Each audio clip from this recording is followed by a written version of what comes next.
Magandang araw mga bata! Kumusta? Hangad ni teacher na sana'y nasa mabuti kayong kalagayan. Handa na ba kayong magkaroon ng bago at makabuluhang kaalaman sa araw na ito?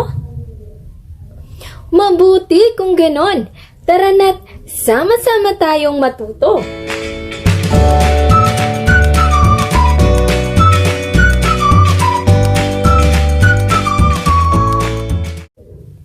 Bago ang lahat, ay sasabihin ko sa inyo kung ano ang mga inaasahang maisasagawa ninyo sa pagtatapos ng araling ito.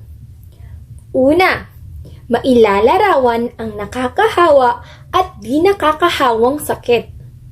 Pangalawa, makapagbahagi ng kaalaman hinggil sa nakakahawa at di nakakahawang sakit. At pangatlo, bigyang halaga ang pangangalaga sa kalusugan. Bago tayo dumako sa ating paksa ngayong araw, magbalik-aral muna tayo. Ano nga ba ang paksang tinalakay natin kahapon? Magaling! Tinalakay natin kahapon ang tungkol sa pangangalaga sa ating mental na kalusugan. Ngayon naman ay may ipapakita akong iilang larawan sa inyo. Nais kong sabihin ninyo kung ano ang nakikita ninyo sa larawan. Handa na ba kayo? Magsimula na tayo. Ano ang nakikita ninyo sa unang larawan? Mahusay! Ito ay larawan ng isang batang naghuhugas ng kamay. Ano naman ang nakikita ninyo sa pangalawang larawan? Ang galing nyo! Ito ay larawan ng batang naliligo. Ngayon naman, dumako na tayo sa ating pangatlong larawan. Magaling! Ito ay larawan ng batang kumakain ng masusustansyang pagkain. Ang huhusay ninyo.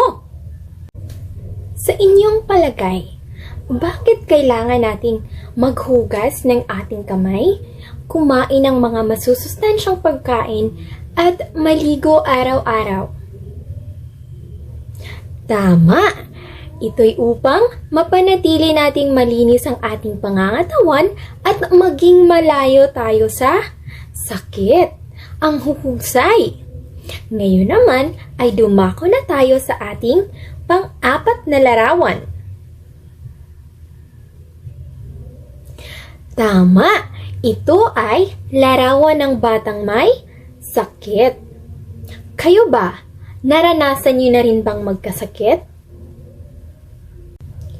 Walang sino man ang gustong magkasakit.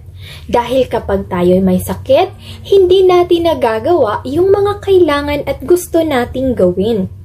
Hindi ba't kapag may sakit kayo, hindi nyo nagagawang maglaro kasama ang inyong kaibigan o kaya'y pumasyal sa gusto nyong puntahan? Kaya't mahalaga na pangalagaan natin ang ating katawan nang sa ganon, makaiwas tayo sa sakit. Ngayon naman, ano ang nakikita ninyo sa ating panghuling larawan? Tama! Ito ay larawan ng inang inaalagaan ng kanyang anak na may sakit. Ang huhusay! Kayo ba? Inaalagaan din ba kayo ng inyong nanay o kaya ng inyong mga kapamilya kapag kayo'y nagkakasakit? Mabuti kung ganun. Ang ating kalusugan ay napakahalaga. Kaya't ngayong araw na ito, tatalakayin natin ang tungkol sa mga nakakahawa at di nakakahawang sakit. Pag-uusapan din natin ang mga paraan kung paano tayo makakaiwas dito. Ano nga ba ang sakit? Ang sakit ay ang hindi normal na kalagayan ng kalusugan ng isang tao.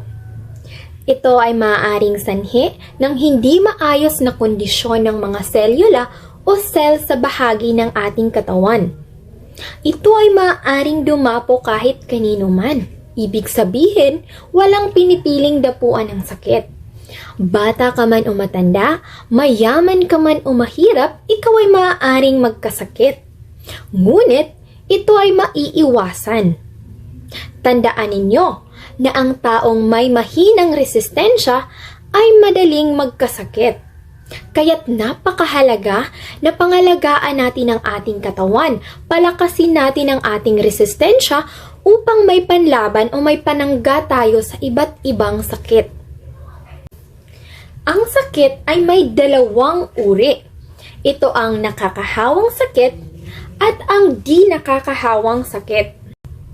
Ano nga ba ang nakakahawang sakit? Ito yung mga sakit na madaling kumalat at naipapasa sa iba. Dala ito ng pathogens o mikrobyo na sumisira sa mga selula o cells ng katawan. Kumakalat ito sa pamamagitan ng iba't ibang tagapagdala nito tulad ng tao, hayop, hangin, maging ang pagkain na ating kinakain. Ibig sabihin, hindi lamang kapwa-tao natin ang maaaring makahawa sa atin ng sakit, kaya kailangan natin mag-doble ingat. Nangangailangan ito ng dagliang pagsugpo at masusing pag-iingat upang maiwasan ang pagkalat nito. Tulad halimbawa ngayon na nakakaranas tayo ng pandemya na dala ng COVID-19 virus. Tayo ay hinihikayat na huwag baliwalain ng simpleng ubot-sipon na ating nararamdaman dahil ito'y sintomas ng nasabing virus na kapag napabayaan ay nakakamatay. Ito ang ilang halimbawa ng mga nakakahawang sakit at ang mga sintomas nito. Una ay ang tuberculosis. Isa itong sakit sa baga na nakukuha sa mikrobyong dala ng hangin. Ilan sa mga sintomas nito ay ang pagkakaroon ng ubo, lagnat, at pagbaba ng timbang. Pangalawa naman ay ang sore eyes. Nakaranas na ba kayong magka-sore eyes? Ito yung pamumula at pamamaga ng mga mata. Ilan sa mga sintomas nito ay yung pamumula, pamamaga, pagluluha, at pagmumuta ng mata. Pangatlo ay ang an-an. Isa itong uri ng fungi na dumadapo sa balat. Maaring malalaki o maliliit na patsi-patsi sa balat. Ang sintomas nito ay ang pangangati ng parteng apektado. Pang-apat ay ang alipunga. Isa rin itong sakit sa balat na karaniwang umaapekto sa mataas na bahagi ng paa at pagitan ng mga daliri. Ilan sa mga sintomas nito ay ang pangangati ng apektadong bahagi at pagkakaroon ng mahapding paltos lalong-lalo na kapag ito'y nabasa. Panglima naman ay ang dengue fever. Marahil kayo'y pamilyar sa sakit na ito. Isa itong virus na dala ng lamok. Ilan sa mga sintomas nito ay ang biglaang pagtaas ng lagnat, pagkawala ng gana sa pagkain, matinding sakit ng ulo at ang pagsakit sa laman ng kasukasuan. Ngayon naman ay dumako na tayo sa di nakakahawang sakit. Ano nga ba ang di nakakahawang sakit? Ito yung mga sakit na hindi na ipapasa sa iba at karaniwang nakukuha sa maling lifestyle o pagpapabaya sa katawan. Narito ang ilang mga halimbawa ng mga di nakakahawang sakit. Una ay ang epilepsy. Ito yung biglaang pagsiseizure ng isang tao na sanhi ng pinsala sa utak o lumulubhang sakit na may epekto sa utak. Pangalawa ay ang Alzheimer's disease. Ito yung pagiging makakalimutin ng isang tao, lalong-lalo na yung mga may edad na. Ito yung unti-unting paghina ng kakayahang makaalala at makakilala gawa ng paghina ng memorya. Pangatlo ay ang appendicitis. Ito yung pananakit ng kanang bahagi ng tiyan mula sa pusod hanggang sa tagiliran. Karaniwang sintomas nito ay yung pagkakaroon ng lagnat, pagsusuka, kawalan ng panlasa at yung pagsakit sa kanang bahagi ng tiyan mula sa pusod hanggang sa tagiliran.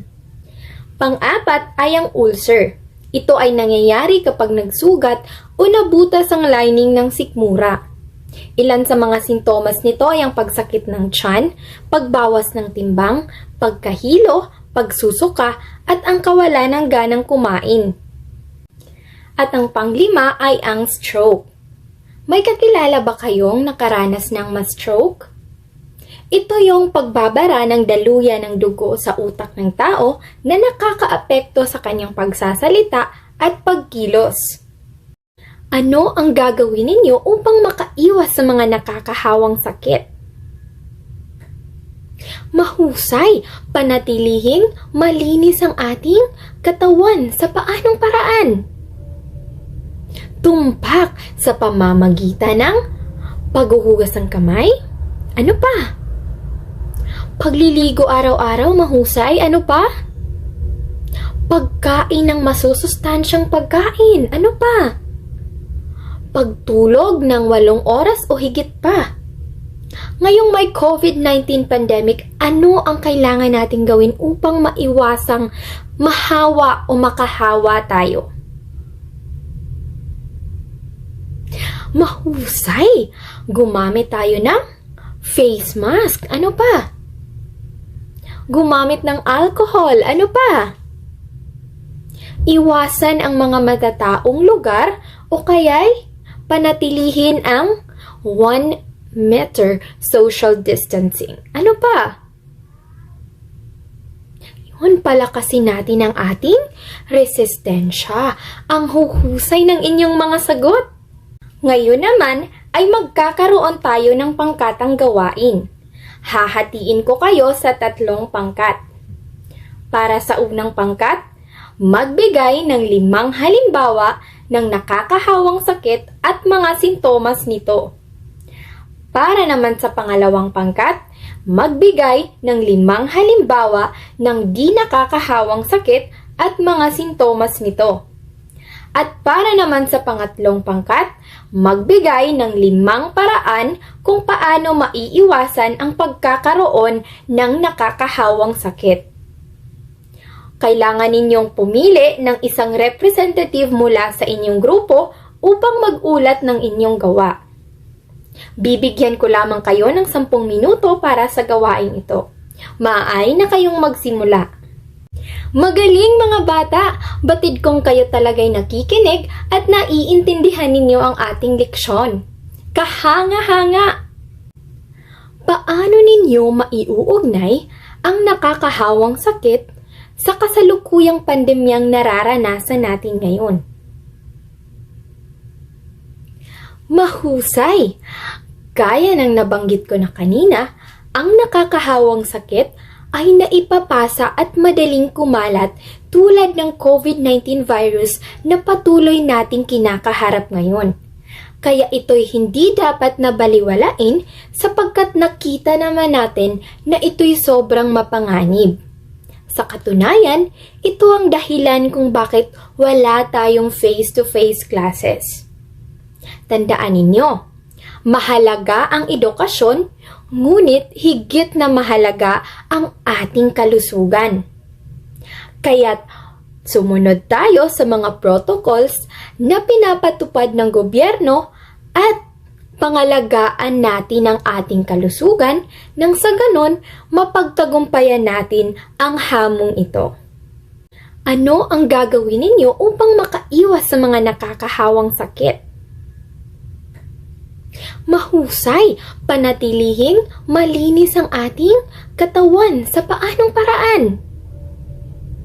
Tumpak sa pamamagitan ng paghuhugas ng kamay? Ano pa? Pagliligo araw-araw mahusay? Ano pa? Pagkain ng masusustansyang pagkain? Ano pa? Pagtulog ng 8 oras o higit pa?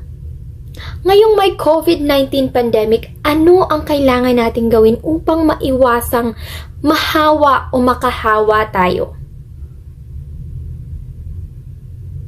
Mahusay! Gumamit tayo ng face mask. Ano pa? Gumamit ng alcohol. Ano pa? Iwasan ang mga matataong lugar o kaya'y panatilihin ang 1 meter social distancing. Ano pa?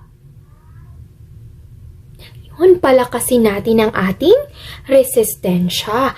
Ang huhusay ng inyong mga sagot. Ngayon naman ay magkakaroon tayo ng pagsusulit. Kumuha kayo ng 1/4 sheet of paper at isulat ang tamang sagot. Bibigyan ko lamang kayo ng 5 minuto para sa gawaing ito.